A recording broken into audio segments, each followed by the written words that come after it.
know, there's two ways to look at this. You know, people go, well, it's negative, and where does it get you? But what we've had in the last couple of seasons is a team that has been very much one-paced. And then if you've got two centre-hold midfielders, then everyone says, well, why are we doing that? You know, this team's got no pace in it, and then you're restricting it by having these two players into it.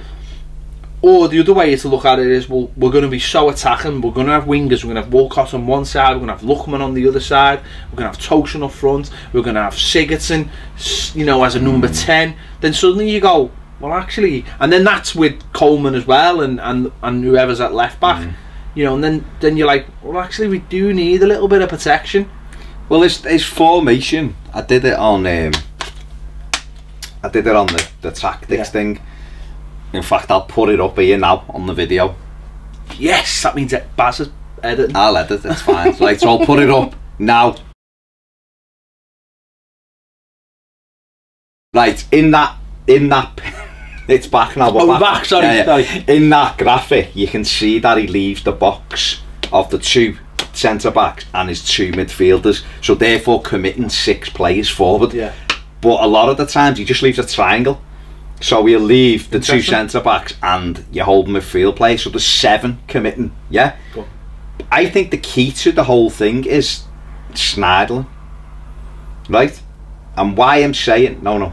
Sorry, suddenly we've gone into some kind of Stephen King horror film. Then alternate universe. We've gone in the the upside down, basically.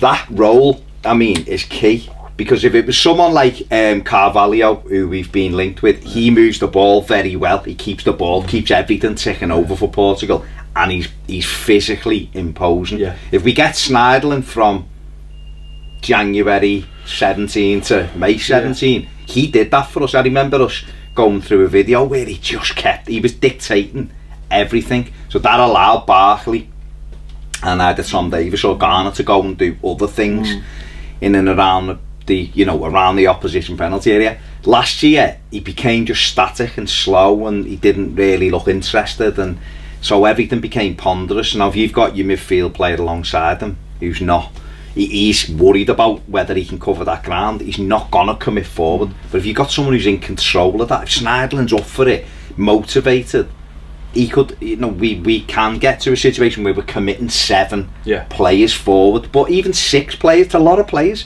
It means the opposition have got a mark. And I think the key thing that came up the tactics video for me was how Marco Silva likes to have players moving around. You don't just go and stand forward. How many times have you been sat at the game, Everton are knocking the ball around the pitch in the opponent's half, but everybody stood still, so they knock it and keep it and go nowhere, because it seems to employ the low block where everyone's back, the old 2 banks of 4 and all that, and they're sat deep. If you don't move, dead easy to play against them. Where teams like City and Liverpool blew teams away, Tottenham, it's because everyone's into the movement and they've got a bit of pace.